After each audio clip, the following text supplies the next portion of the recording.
యోహాను సువార్త 3వ అధ్యాయము 16వ వచనం.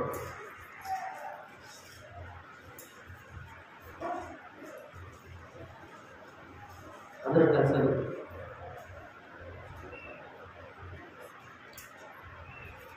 యోహాను సువార్త 3వ అధ్యాయము 16వ వచనము అందరూ కలిసి చదువుకున్నాం. దేవుడు లోకమును ఎంతో ప్రేమించెను. అందరం కలిసి చదువుకున్నాము. యోహాను సువార్త 3వ అధ్యాయము 16వ వచనం అందరం కలిసి చదువుకున్నాం. దేవుడు లోకమును ఎంతో ప్రేమించెను, కాక తన అద్వితీయ కుమారునిగా పుట్టినవాని యందు విశ్వాసం ఉంచు ప్రతి వాడును నశింపక నిత్యజీవం పొందినట్లు ఆయనను అనుగ్రహించెను. మరొక భాగము రోమీయులకు పత్రిక 5వ అధ్యాయము రోమీయులకు రాసిన పత్రిక 5వ అధ్యాయము 9వ వచనం అందరం కలిసి చదువుకుందాం.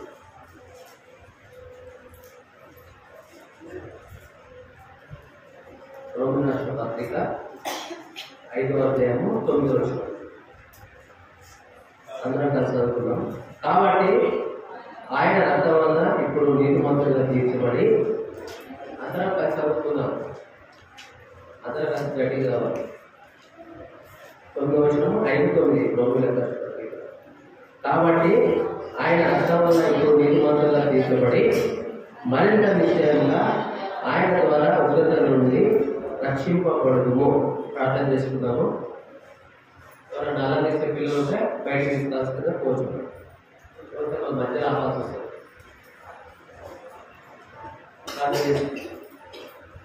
ప్రార్థన తండ్రి నాయన ద్వారా కాపాడుతూ ఉన్నాను నాయన. మరి ఈ యొక్క శుభవారం రోజున మరి మీ యొక్క బంధం గురించి మరి మీరు తెలుసుకొని మరి మీ ఇచ్చిన రక్షణ నుండి మీరు ఇచ్చిన రక్షణ మరి మీరు పొందుకున్నాము. మీరు సాయం చేయండి. నేను వచ్చిన వారిని బట్టి కూడా మీకే ఉన్నాను కదా, ప్రతి వారిని బట్టి కూడా మీకే ఉన్నాను. మరి వాక్యం అర్థం వల్ల ఉంది మరి పోల్చిన నాగరం మీరు సాయం చేయండి. మరి ఇక్కడ కూర్చున్న వారు ఎవరు మన గొప్పవారు, ఎవరు తక్కువ నేర్పవారు, అందరూ సమానం. నేను మరి వాక్యంగా తెలుసుకొని మరి మీరు ఇచ్చిన రక్షణను మరి పొందుకుంటే మీరు సాయం చేయండి. ఇంకెవరైతే రక్షణ పొందలేదో రక్షణ పొందుతారు. మరి ఇంకెవరైతే మరి రాలేకుంటున్నారో తెలుసుకోవాలని వచ్చారు మీరు సాయం చేయండి. దాన్ని మీ వాక్యం ద్వారా మరి మీరు ఏ విధంగా మరి లోకానికి వచ్చారు, మరి ఏ విధంగా మా పనులు చనిపోయి చనిపోయి సులభమైన మరి సమాజంలో జీవించాలని తెలుసుకుంటూ మీరు సాయం చేయండి. ప్రతి ఒక్క మరి ఆత్మీయ నేతలకు తెరవాల్సిన కోరుచు తెలుసుకుంటూ తండ్రి ఆమె. దయచేసి అందరూ కూర్చోండి. మీ యొక్క సెల్ ఫోన్లను సైలెంట్గా పెట్టుకోండి. ఫోన్ వచ్చినా కూడా బయటకు వెళ్ళదు. యోహాను సువార్త 3వ అధ్యాయము 16వ వచనం నేను చదువుతాం. ఒకసారి దేవుడు లోకం ఎంతో ప్రేమించెను, కాక ఆయన తన అద్వితీయ కుమారునిగా పుట్టినవాడు విశ్వాసం ఉంచు ప్రతి వాడును నశింపక నిత్యజీవం పొందినట్లు ఆయనను అనుగ్రహించెను.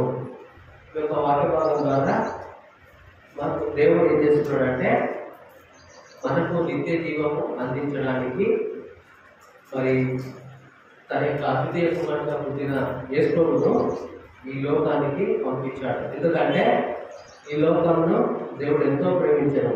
ఎందుకు ప్రేమించాడు దేవుడు లోకాన్ని అంటే మరి ఆది ఆదాము ద్వారా జరిగిన మరి మనము ఏదైతే కోల్పోయామో మహిమను, ఆ యొక్క మహిమను దేవుడు మనకి ఇవ్వడానికి మరి తన యొక్క అద్వితీయ కుమారుని అంటే చిన్న పుట్టినోట్లు ఏముందంటే జనతైక కుమారుడుగా పుట్టిన మరి అంటే తన యొక్క కుమారుని ఈ లోకానికి మరి పంపించాడు. ఎందుకంటే మరి మనం నశింపపోకుండా నిత్య జీవానికి వెళ్ళాలని మరి దేవుడు మనల్ని అనుగ్రహించాడు. అదే విషయం చూసుకున్నట్లయితే లోకం తన కుమారుడు ద్వారా రక్షణ పొందకే కానీ లోకం నాకు తీర్పు తీర్చుటకు దేవుడు ఆయనను లోకం నాకు పంపలేదు అనేసి అంటారు. ఎందుకంటే మనం యోహాను సువార్త మనం చదువుకున్నట్లయితే మరి దేవుడు మరి యోహాను శిష్యుడు దేవుడు మరి యేసు ప్రభువుని ఒక దేవుడిగా స్వీకరించాడు. కాబట్టి ఆయన మరి దేవుడుగా మరి ఈ లోకానికి వచ్చాడని చేసి యేసు ప్రభువుని పరిచయం చేస్తాము. అట్లా మరి ఎందుకు మరి దేవుడు మనం నిత్య జీవానికి మరి అతిథి కుమారుని ఎందుకు పంపించాడంటే మరి నిత్య జీవాన్ని మనకి ఇవ్వడానికి. ఏదైతే మనము ఆది ఆదాము ద్వారా కోల్పోయిన మహిమను ఈ లోకానికి మరి ఈ యొక్క మన పాపులను మనం రక్షించడానికి ఈ లోకానికి పంపించాడు. అందుకే ఈ మరి ఆ యొక్క నిధిని మనం పొందుకోవాలనేసి దేవుని యొక్క ఉద్దేశం అన్నమాట.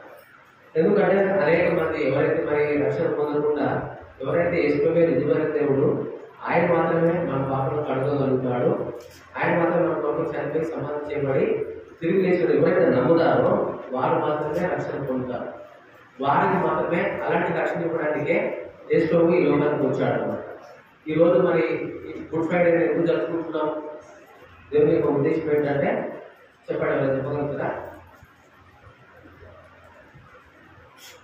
గుడ్ ఫ్రైడే యొక్క మెయిన్ ఉద్దేశం ఏంటి?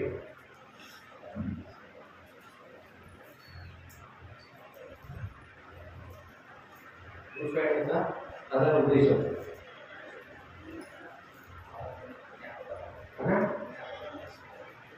శిలువను జ్ఞాపకం చేసుకోవడం, అంతేనా?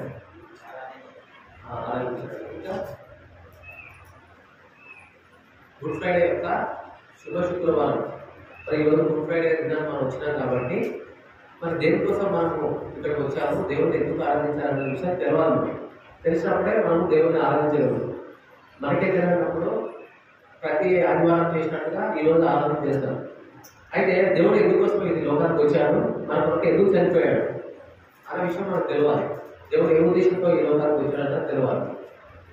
ఎందుకంటే మనం ఏదైతే మరి మహిమను కోల్పోయామో పాపం ద్వారా, ఆ యొక్క మహిమను దేవుడు అనుగ్రహించడానికి మన దేవుడు మన కొరకు చనిపోయాడు అన్నమాట. అందుకోసమే మనం ఆయన మహిమలోకి దిగడానికి ప్రధాన ఉద్దేశం అనేసి అర్థం చేసుకోవచ్చు. మరి ఎక్కడ మనం మరి పాపంలో పడిపోయామంటే ఒకసారి చూడండి, ఆది కాండము 3వ అధ్యాయము 15వ వచనం. ఎవరైనా చదవండి.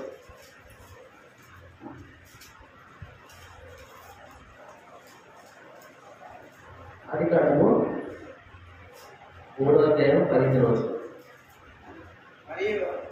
మరియు నీకును స్త్రీకిని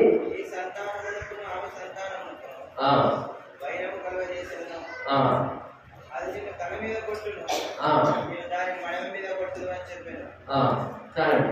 ఇక్కడ ఎందుకంటే మనము కడపటి ఆదాము ద్వారా ఎప్పుడైతే మనము దేవుడి మహిమను కోల్పోయామో మరి దేవుడు అదే రోజున మరి మనం రక్షించడానికి యేసు ఈ లోకానికి రావడానికి మరి ఇప్పటి నుంచే ఆయన ప్రాధాన్యత కలిగి ఉన్నాడు అనేసి ఆదికాండం నుంచే 3వ అధ్యాయం నుంచే ఉన్నాడు అన్న సంగతి మనం మర్చిపోదు. అందుకే ఏమంటున్నాడంటే మరి నీకును స్త్రీకిని నీ సంతానమును ఆమె సంతానము వైరం కలిగి చేసేదను. అంటే నీకును అంటే అక్కడ ఎవరున్నారు? ఇక్కడ సందర్భం ఏంటి? పాము, అదేవిధంగా సర్పము, అదేవిధంగా మరి నీ సంతానం అంటే ఎవరి సంతానం? శ్రీ సంతానం ద్వారా పుట్టిన వారు ఎవరు? యేసు అనమాట. భూమి మీద కేవలం స్త్రీకి పుట్టిన వాళ్ళు ఎవరు ఉంటారంటే ఆయన యేసు ప్రభు మాత్రమే. ఎందుకంటే మనం ఆది కాండంలో చూసుకున్నట్లయితే మరి మొదటి అధ్యాయంలో అక్కడ శ్రీ సంతానం పుట్టిన యేసు ప్రభు అనమాట. ఆయన ద్వారానే మనకు రక్షణ ఉంది. అప్పుడే దేవుడు ఈ వాక్యం ద్వారా మనకు తెలియజేశాడు. ఇంకోటి ఏంటంటే అది నిన్ను తల మీద కొట్టును, నీవు దాన్ని మడి మీద కొట్టుదు అనేసాడు. అది అంటే ఇక్కడ కింద పుట్టిన ఆయన అనమాట. యేసువే మరి సాతానైన సర్పంను తల మీద చిత్తగలిగాడు. ఇట్లా శిలువ మీద. ఈ యొక్క అక్షరం మనకు తెలియకపోతే మనము దేవుని ఆరాధించాలి. మనం ఏదైతే కోల్పోయామో అసలు ఆది ఆదాము ద్వారా కోల్పోయిన మహిమను మరి కనబడి ఆదాము యేసు ద్వారా మనకు శిలువను యేసుకొని చనిపోవడం ద్వారా మనకు మహిమ వచ్చేది. అందుకే మనం చూసాం. ఒకసారి చూడండి, రోమిలకు రాసిన పత్రిక మరి 5:9 చదవండి ఎవరైనా. 5వ అధ్యాయం 9వ వచనం రోమిలకు రాసిన పత్రిక. కాబట్టి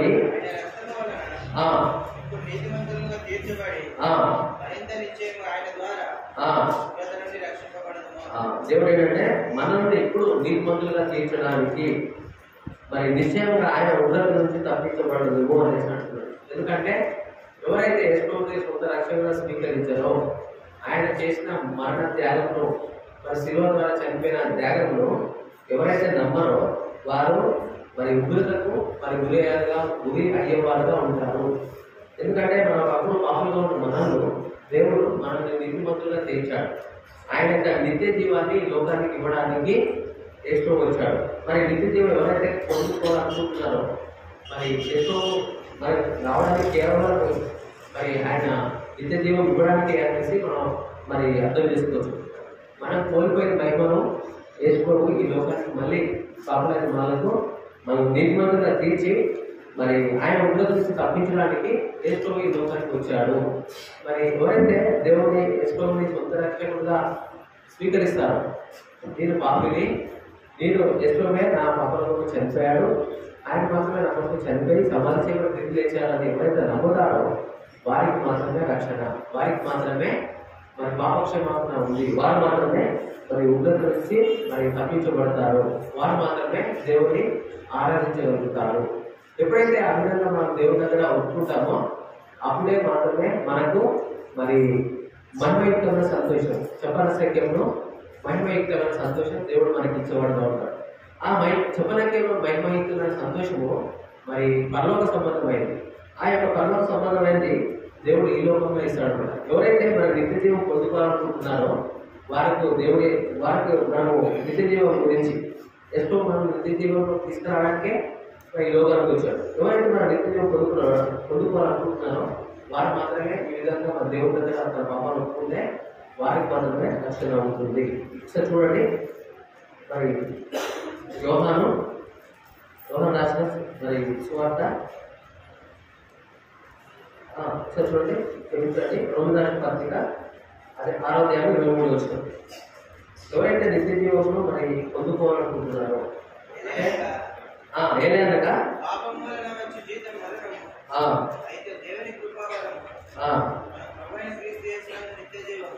ఈ నిత్య జీవము పొందుకునేవారంటే మరి యేసుని ఎవరైతే మరి సొంత రక్షణగా స్వీకరిస్తారో మరి ఆయన మొత్తం దేవుడు ఆయన యొక్క కృపావరము అంటే ఉచితంగా ఇస్తాడు అనమాట నిత్య జీవం. అయితే ప్రొవైడ్ యేసుక్రీస్తున్నందే నిత్య జీవం అనేసి మనం అర్థం చేసుకోవాలి. ఎందుకంటే ఆ యేసు యొక్క మనకి మరి యేసు యొక్క మొదటి రాకడలో మరి ఏం జరిగిందంటే ఆయన ఈ లోకానికి ఒక మరి పశువుల పాపలో ఒక కుమారుడుగా జన్మించాడు. అదేవిధంగా ఈ లోకంలో మరి మరలానే జీవించాడు. అదేవిధంగా మరి ఆయన యొక్క పరిచర్య మరి 200 సంవత్సరాలు చేయబడ్డది. మరి ఆయన ఏ విధంగా పరిచయం చేయబడతాడు, పరిచయం చేస్తాడు. అదేవిధంగా ఏ విధంగా మరి శిలువ ఇవ్వబడతాడు, చనిపోతాడు, మరి సమాధి చేయబడి తిరిగి లేచాడు అన్నది ఆయన యేసు యొక్క మొదటి రాకడలో మనం చూస్తాం.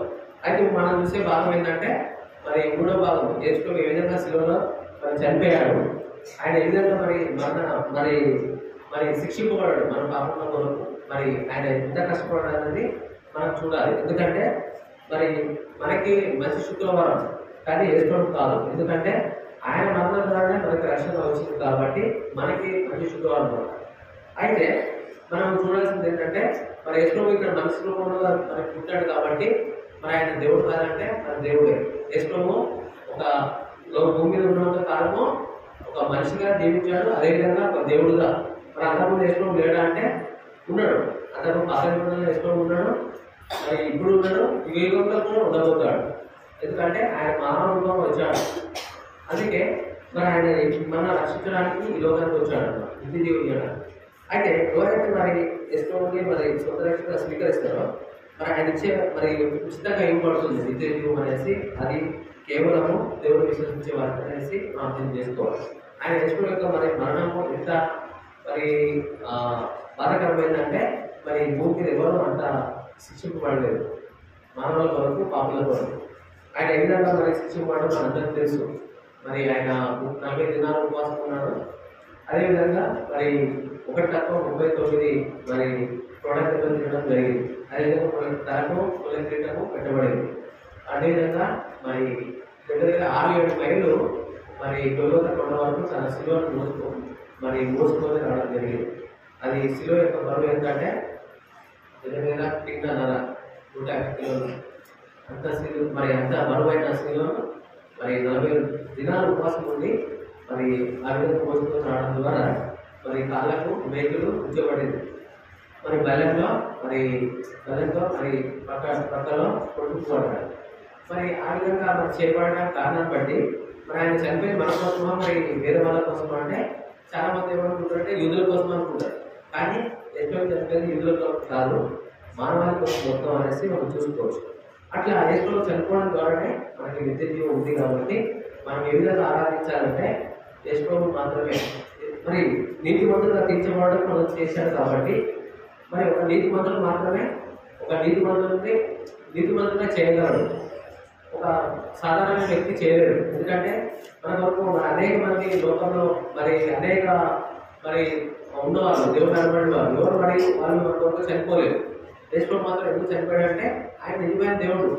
ఎందుకంటే దేవుడు ఉండాల్సిన లక్షణాలు యేసులో మాత్రమే ఉంటాయి.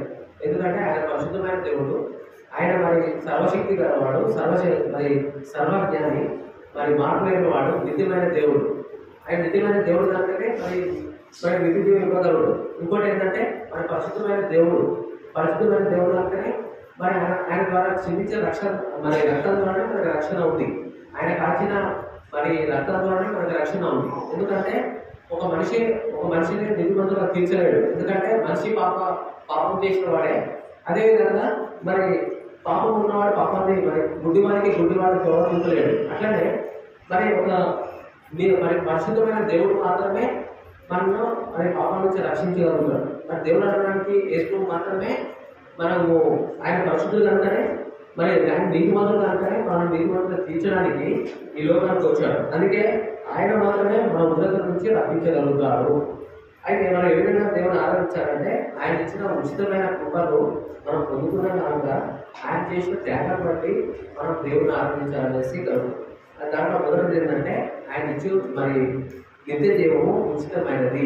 ఎప్పుడైతే మనం దేవుని సొంత రక్షగా అంగీకరిస్తామో అప్పుడు మాత్రమే అది మనకు అనుభవించబడుతుంది. సో చూడండి, యోహాను రాసిన మరి సువార్త 3వ అధ్యాయము 36వ వచనం. ఇందాక మనం చదువుతున్నాం యోహాను సువార్త 3:36. చదవండి. మరి నిత్య జీవం ఎప్పుడు వస్తుంది మనకి అనేసి అంటే ఒకసారి చూడండి 3:36.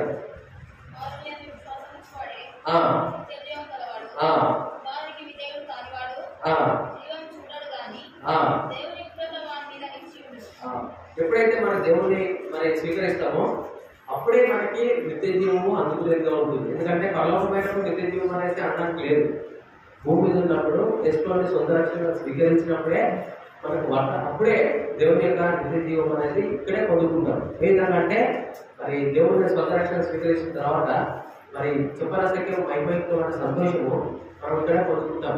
ఇక్కడ ఉన్నప్పుడు దేవుడు ఎప్పుడైతే మరి కుమారుని విశ్వాసం ఉంచువాడే నిత్య జీవం కలవాడు అనేసి ఎప్పుడైతే దేవుడిని విశ్వాసం ఉంటాం మరి భూమి మీదనే మనం విశ్వాసం ఉంచాలి. చనిపోయిన విశ్వాసం ఉంచడానికి లేదు. చనిపోయిన వ్యక్తికి రక్షణ లేదు. మరి పరలోకంలో రక్షణ ఉండదు, నరకంలో రక్షణ ఉండదు. ఎక్కడ రక్షణ ఉందంటే భూమి మీద రక్షణ ఉంటుంది. భూమి మీద ఎప్పుడైతే దేవుడిని మరి విశ్వసిస్తారో అప్పుడే మరి నిత్య జీవం అనేది ఇక్కడే పొందుకుంటాం.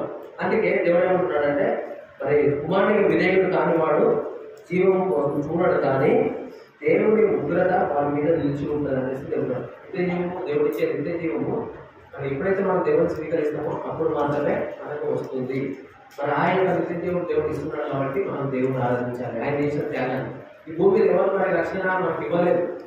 ఈ దేవుడి కంటే మరి గొప్ప దేవుడు ఇంకెక్కడ ఉన్నారంటే అది మరి నాకైతే బైబిల్ ప్రకారం అయితే యేసు మాత్రమే నిజమైన దేవుడు అనేసి నేను నమ్ముతున్నాను. ఎవరైతే వాళ్ళు నమ్ముతున్నారో వారు మాత్రమే మరి రక్షణ పొందుతున్న వారు వారు మాత్రమే దేవుడు ఆరాధించగలుగుతారు.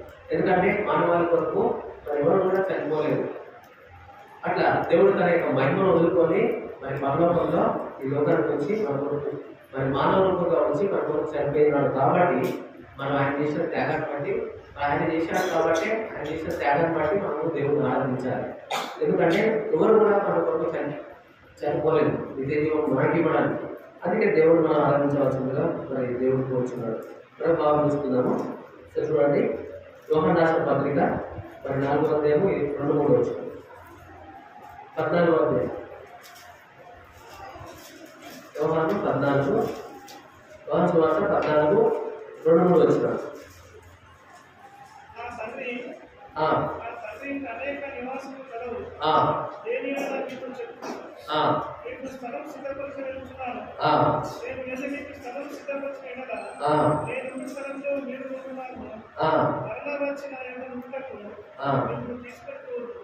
ఎప్పుడైతే మనం దేవుని విశ్వసిస్తామో మన నిత్య జీవం ఇక్కడే కాదు, మన చనిపోయిన తర్వాత కూడా నిత్య జీవం ఉందనేసి ఈ వాక్యం ద్వారా తెలుసుకోవచ్చు. ఎందుకంటే నా తండ్రి ఇంత అనేక నివాసములు కలవు లేదేదో నాతో చెప్పుదును, నేను నీకు స్థలము సిద్ధపరచబోతున్నాను.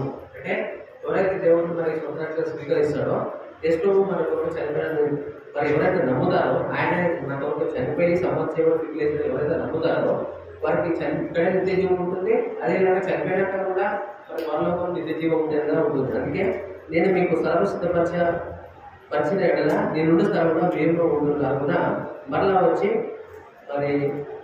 వచ్చి నా ఎంత ఉన్నట్టు మిమ్మల్ని తీసుకొని పోతున్నాను. అంటే అర్థం ఏంటంటే మరి నిత్య జీవము ఈ భూమి అంటే కాదు, మరి చనిపోయిన తర్వాత కూడా భవిష్యత్ కాలంలో ఉంటుంది అనేసి మరి వాక్యం ద్వారా తెలుసుకోవచ్చు. చూడండి, లూకా సువార్త 23వ అధ్యాయము. అందుకే దేవుడు శిలువ మీద నా దోషం ఏమి చెప్తున్నాడంటే మరి చెప్తా ఉన్నాడు. చూడండి, లూకా సువార్త 23వ అధ్యాయము 43 వచ్చిన 42-43. అయితే చూడండి 42-43 23. ఆయన చూచి యేసు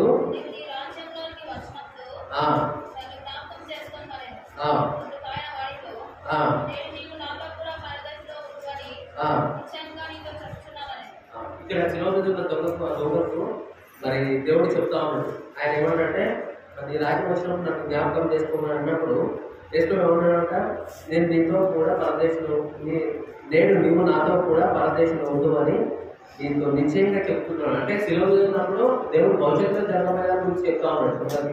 అంటే మనము ఈ యొక్క నిత్య జీవము మరి భవిష్యత్ కాలము అంటే తర్వాత మరి నిత్య జీవం ఉంటుంది అనేసి దేవుడు జ్ఞాపకం చేస్తున్నాడు. ఎందుకంటే నువ్వు కూడా నాతో పరదేశంలో ఉండు అనేసి ఇక్కడ శిలువ పైన దొరకడం చెప్తున్నాడు. ఇక్కడ ఆయన ఎಷ್ಟో ఎంత శిలువ మరణం పొందాడంటే ఇక్కడ మనం చూసుకోవచ్చు. శిలువ పైన మరి ఆ మాట దేవుడు చెబుతున్నాడంటే ఒక పాపి కొరకు దేవుడు ఎంత కష్టపడడం మనకు అర్థమవుతుంది. ఎందుకంటే అప్పుడు 40 దినాలు ఉపవాసం ఉన్నాడు. ఒకరోజు మనము 2 రోజులు ఉపవాసం ఉంటేనే మరి నోట్లో నుంచి మాట్లాడడం కష్టం. అలాంటిది 40 దినాలు ఉపవాసం ఉంది.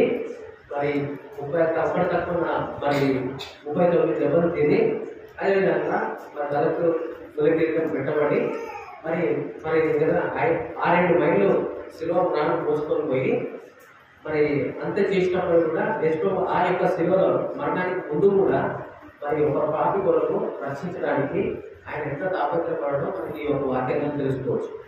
అంటే నీవు నేడు నాతో కూడా పరదేశంలో అని నిశ్చయంగా చెప్తున్నా అనేసి మాట దాని వెనక ఎంత అంటే ఇంత ఉందన్నమాట. అంటే దేవుడు మరి తన మరణించేంత వరకు చివరి దాకా కూడా ఒక పాపిని రక్షించడానికి ఎంత కష్టపడడం తెలుసుకోవచ్చు. అయితే దేవుడు ఇచ్చిన రక్షణను మరి ఎవరు పొందుకుంటారంటే దేవుడిని స్వీకరించి వారు మాత్రమే తన యొక్క మహిమ పొందుకునే వారుగా ఉంటారు. వారు మాత్రమే నిత్య జీవం పొందుకునే వారు. దేవుడు ఇచ్చే యొక్క రక్షణను మనం నిర్లక్ష్యం చేస్తే ఏ విధంగా తప్పించుకోము అనేసి దేవుడు జ్ఞాపకం చేసుకుంటాం. అట్లా మనం ఏం చేయాలంటే దేవుడికి యొక్క ఇచ్చే నిత్య జీవము మరి భవిష్యత్ కాలంలో ఉంటుంది అనేసి మనం చూసుకోవచ్చు. సో చూడండి, యోహాను సువార్త చూడండి 17వ అధ్యాయము. యోహాను సువార్త 17. యోహాను సువార్త 17వ అధ్యాయము 1-3.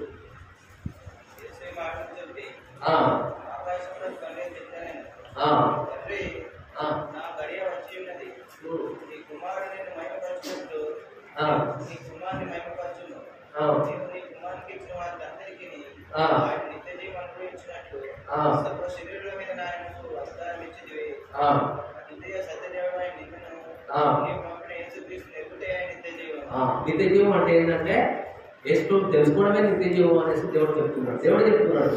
ఎందుకంటే యేసు పాఠం చెప్పి ఆకాశం తల నుంచి కన్నులెత్తి ఇట్లా తండ్రి నా గడియ వచ్చి ఉన్నది. కుమారుడు నిన్ను మహిమపరచున్నట్లు నీ కుమారుడిని బయటపరచుము. నీ కుమారుడికి ఇచ్చిన వారు వారినందరినీ ఆయన నిత్య జీవం అనుభవించినట్లు సర్వశరీర మీదను ఆయన దర్శనాలు ఇచ్చినవి.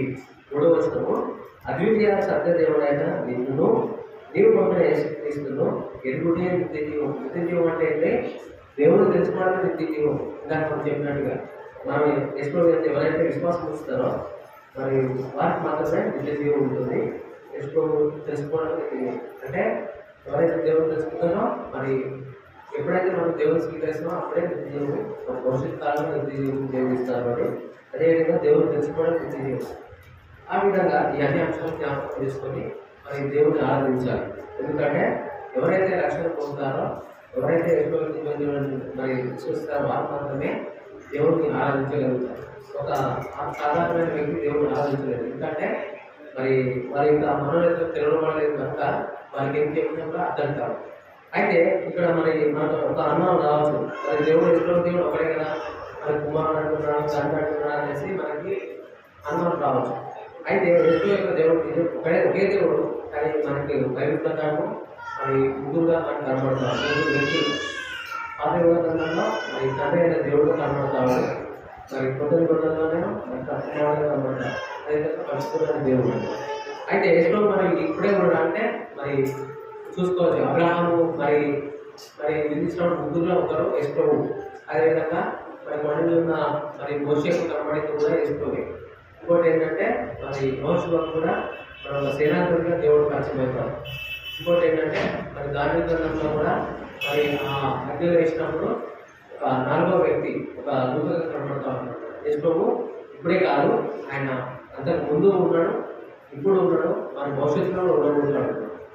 అట్లా మనం దేవుడిని మరి ఒక వ్యక్తిలాగా అదేవిధంగా ఒక దేవుడిగా మనం చూడాలి. ఆయన ఒక మనిషిలాగా ఈ లోకాన్ని జన్మించాడు. అందుకే మరి ఈ లోకంలో ఉన్నప్పుడు ఆయన దక్కున్నాడు. ఆయన బాధలు మన దాంట్లో మరి శోధింపబడ్డాడు. మనం రక్షించడానికి ప్రతిసారి ఓడిపోవడానికి కారణం ఏంటంటే మరి శిలువ పైన చనిపోతే మనకు రక్షణ. మరి సాతాను కూడా చాలాసార్లు మరి కొలవి తీసుకెళ్ళేసి ముక్కున్నప్పుడు మరి ఆయన అక్కడ సాతాను గర్దించేసి వస్తాడు. ఎందుకంటే ఎಷ್ಟో మనం మరి శిలువ మీద చనిపోతేనే మనకు రక్షణ ఉంది. కాబట్టి మరి ఈ లోకంలో మరి ఉన్నంత కాలము మరి ఆయన ఏ ఒక పాపం కూడా చేయలేదు. చనిపోయిన తర్వాత మరి దేవుడు సవాలు తీశారు, నాన్న పాపం మరి నిరూపించగలుగుతున్నా అన్నప్పుడు ఎవరు మరి పరిచయం కానీ శాస్త్రం కానీ ఎవరు చెప్పలేదు మరి పాపం ఉందని. అలాంటి పరిశుద్ధమైన దేవుడు. ఇంకోటి ఏంటంటే మరి ఆయన జీవించిన జీవనాన్ని మరి ఎక్కడ కూడా అనేక సార్లు తప్పించుకొని పాల్గొంటాడు. ఎందుకంటే ఆయనకి మరి శిలువ మీద వేయబడాలంటే మరి ఎలాంటి మరి కాళ్ళు చేతులు ఇరగకూడదు. గొర్రెకి ఏ విధంగా అయితే మరి బలి ఇవ్వాలంటే ఎలాంటి మరి కాళ్ళు ఇరగడం కానీ ఎలాంటి వైఫల్యం ఉండకూడదు. అట్లా ఎన్నో కూడా ఈ లోకం మరి శిలువ మీద చనిపోవాలంటే అలాంటి మరి ఎలాంటి వైఫల్యం ఉండకూడదు. అందుకే ఆయన అనేక సార్లు మరి వాళ్ళు చంపడానికి వచ్చినప్పుడు ఎక్కువ పారిపోతూ ఉంటారు. ఎందుకంటే మనం రక్షించడానికి ఆయన మరి తప్పించుకోకపోతూ ఉంటాడు. ఆయన భూమిలో మరి శక్తి ఉంది, అదేవిధంగా ఆయన మాటలో శక్తి ఉంది. ఎందుకంటే మరి ఆయన పడవ మరి దోణ ఎక్కిపోయినప్పుడు మరి తుఫాను వచ్చినప్పుడు మరి ఆయన ఒక మాటతో గర్దించాడు. మరి ఒక మాటతోనే మరి విశ్వాన్ని భూమిని సృష్టించాడు. అలాంటి దేవుడు మన కొరకు ఒక మాట కూడా మాట్లాడలేదు. అన్యాయంగా పొందాడు తీర్పు. మరి పిల్లలు కూడా తన చేతిలో దాంతో ఇలాంటి మరి ఎలాంటి తప్పులు అనేసి మరి పిల్లలు కూడా చెప్పినట్టుగా మనం చూస్తాం. కానీ కేవలం మరి మన యొక్క పాపాలను కడగడానికి మాత్రమే మరి దేవుడు ఈ లోకంలో మరి మన కొరకు మౌనంగా ఉన్నాడు. మరి అలాంటి దేవుడు మనము మరి ఆరాధించాలి. మరి మనకు స్థితివంత దేవుడు ఇవ్వడానికి వచ్చాడు కాబట్టి అలాంటి మరి గొప్ప మరి దేవుడు మనకు ఉన్నాడు కాబట్టి మరి అంశాన్ని జ్ఞాపకం చేసుకొని మరి ఎగువ రీతిలో మరి ఆరోగ్య వాక్యం